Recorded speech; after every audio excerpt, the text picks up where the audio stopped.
Hello everybody, welcome to Totally Tabled. My name is Shaggy, and today I'm doing a full solo playthrough of the Skulls of Sedlec. This is another quick puzzly filler game from Button Shy. I've done two of them already on the channel, Sprawlopolis and Rove. Go check out those playthroughs. You should know that Button Shy sent me this copy of the game, but I didn't promise to do a playthrough and I was not paid to do one. I am showing you this today because it is a filler game that I really enjoy and it goes with our Halloween theme.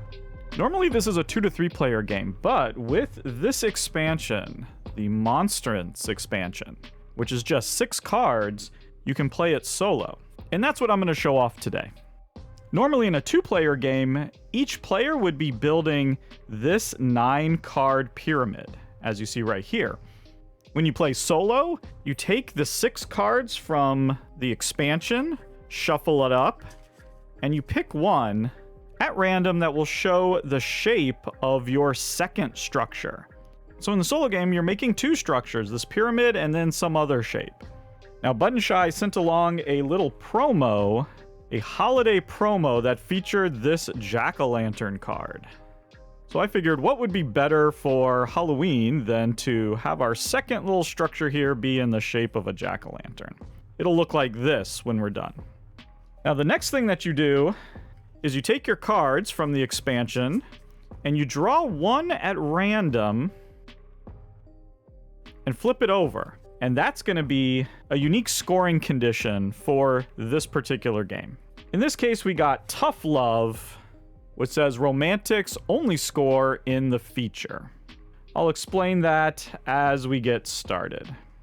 The only thing left to do is to shuffle up our 18 cards and form the graveyard. By the way, the theme here involves some sort of thing where we're arranging skulls in a certain way, but I think it's sufficiently spooky for Halloween.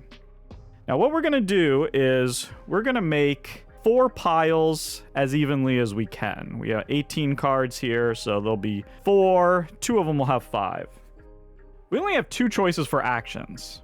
The first thing we could do is grab one of the face-up cards and add it to one of our 2 stacks.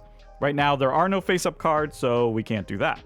So the second thing we can do is flip over any 2 cards and then pick one of those to add to our stack. So let's do that. Each of the cards is going to have a bottom skull and a top skull, and each of the different types of skulls are going to score differently depending on where they are in the stack and what's adjacent to them. These 3 are criminals, and they will score 2 points at the end of the game if they are adjacent to a priest. If they're not adjacent to a priest, they score 0. The purple skull there is a royal. They score a point for every royal and peasant that's below them in the stack. Unfortunately, we have to build our stacks from the ground up, making sure that the cards are supported underneath as we go. So we're not going to want to build that one right now. We want to get that one as high as possible. So let's go ahead and place this one. And I say, let's just put it here in our pyramid stack. We'll build our jack-o'-lantern over here and our pyramid here. And so that can go anywhere. Remember, the pyramid's going to be 4 cards at the bottom. And there we go. We're just going to keep doing that until we've placed all the cards here. So like I said, I don't want to play that one, so let's flip over 2 randomly.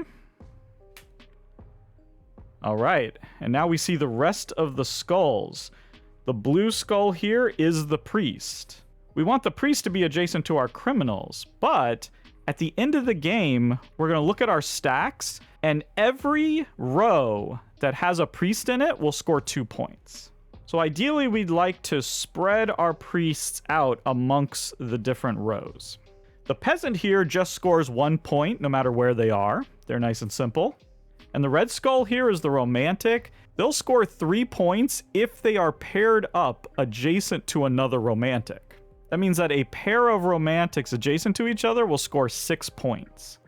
But we have this added condition here, Tough Love, which means that romantics are only going to score if they are in our feature, which is our jack-o'-lantern in this case.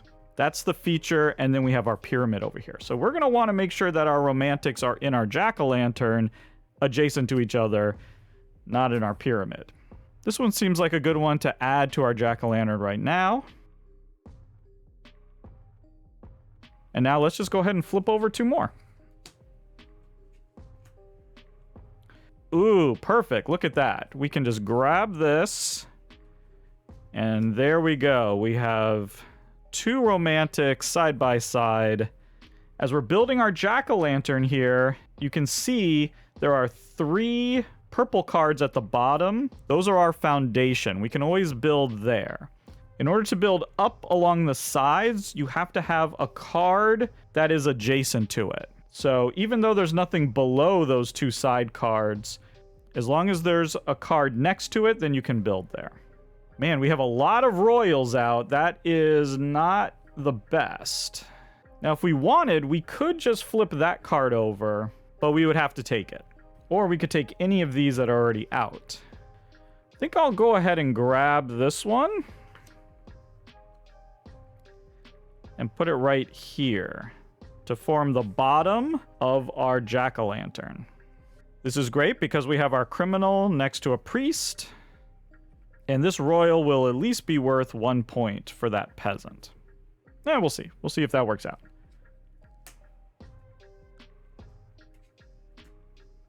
Ooh, okay. We got 2 more romantics there, and I think that's going to work with our jack-o'-lantern because of the odd shape of it. The only problem is, ooh, yeah, actually, maybe this isn't going to work very well. Yeah, if I put a priest up there, but then, it's not ideal. Well, okay. We're going to have to do it. So let's just go ahead, or maybe we'll put it over here. So there you go. We can put that there because it's sort of attached to that card. Unfortunately, this guy isn't going to score, so that's the bad part of that. But we can do this now. Keep building up our jack-o'-lantern, and now those 2 are adjacent to each other. So there we go. That's another 6 points. Fantastic. Let's do a little flip. Let's go ahead and add this to our pyramid. I'm gonna try to get our pyramid started here. Ooh, I don't know if that's a good idea. Here. I'm gonna go like this. Okay, there we go. Now, we can just grab this one and put it right here. That way, that's taking care of both of those criminals with that priest. That seems good. We want to try to take care of that criminal, so we want to have a priest right here.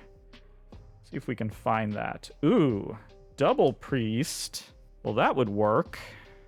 That seems useful. Let's do that. What's great about that, too, is now we have priests in all 3 of these levels there. So that's really good. Wouldn't mind this being over here to form our complete bottom of our pyramid. There we go. That seems really good. Okay, there's that other romantic.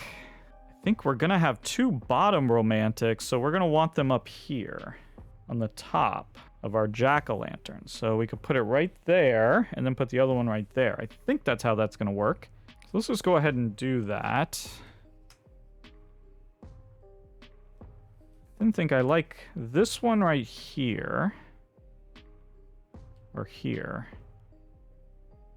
And maybe there. Or here. Ooh, this is getting hard now. I think I kind of want this one up here now. I'm going to try to do that. That frees this up so I can flip both of these. Okay, there we go. This is exactly what we wanted. That worked out great. I think we definitely want this here. And then we want this here. Okay, so foolishly, we've completed our pyramid. We still have our jack-o'-lantern to complete. We only have 1 pile, so we're going to have to place these as they come out, unfortunately. So this could blow up in our face, but this seems fine. Maybe this will work. And then the last one, Aha! It worked. We got that criminal with that priest. Beautiful. And there we go. We've completed our 2 structures here, our 2 stacks. We have our feature, the jack-o'-lantern, and we have our pyramid. And now we just have to score them up. Let's start with the peasants. They're easy. There's 8 of them, and they're worth a point. That's 8 points. You'll never score less than 8 points. That's good to know. Next, let's look at our romantics. We had this tough love condition. Our romantics had to be in our feature. We managed to get them all in the feature, and we've paired each of them up, which means they're each worth 3 points. Times 6, 18 points for the romantics. We can then look at the priests. We basically get 2 points for each row that has a priest in it. So that's going to be 2, 4, 6, 8, 10, 12, 14, 16. 16 points for the priests. So far, we have actually maximized each of those scorings. That's really good. Next comes the criminals. Criminals score 2 points if they're adjacent to a priest. That's 2, 4, 6, 8, 10, 12, 14, 16, 18, and no. Could have had 20, we got 18 instead. And then last but not least is the royals. And this is where we really drop the ball, because royals are going to give you 1 point for each royal and peasant that's below them in the stack. Which means that royal isn't worth anything at all. This royal, however, is worth 1, 2, 3, 4. This royal is worth 1, 2, 3, 4, 5. And this royal way down here is only worth 1. This peasant is not below. They're on the same row, so you don't count that one. Just the 1. So that means altogether our 4 royals only scored us 10 points. That's a bit of a disappointment. When you add that all up together, you get a total of 70 points. And then you want to refer to the expansion booklet in the back. It shows you that if you scored 60 points, you're a humble monk. 65, you're a macabre builder. 70 points, you're a renowned creator. Hey, I'll take it. I'll take being a renowned creator. That sounds great. But unfortunately, we were 5 points short of legendary artisan. Maybe next time. With this solo expansion, there are several different features, shapes that you could have. Like you could have this coat of arms, the arch, that'd be a hard one. The pier, the chalice, the chandelier. And then this one here, the monstrance itself. And then there's a bunch of different conditions that you could have. So we could have had unrepentant, where before scoring, criminals in the stack not adjacent to a priest are flipped face down. That would be rough. You could have missionaries. Any priest that is on a level without a peasant does not score, but scoring priests would gain a point. You could have had royal assassins. Before scoring, royals adjacent to 2 or more criminals are flipped face down. So you want to keep your royals away from criminals in that one. Here's Peasants' Revolt. Peasants at the same level or below a royal do not score. Each peasant above a royal gains 2 points. Wow.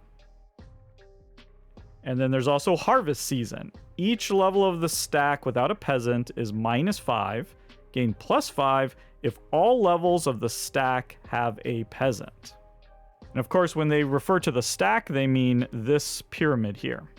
Now, the promo does not have any additional scoring conditions. It just has different shapes. So we did the jack-o'-lantern here. We have a little gargoyle shape here. That's kind of fun. We also have this Christmas tree. And this bell. Then a flower. And a nice gift bow here. There's also a ton of additional expansions that I don't have, that I haven't tried out. But there's a lot to explore and discover in such a simple, quick filler of a game. And so there you go. That is the Skulls of Sedlec. Thank you so much for watching. and goodbye.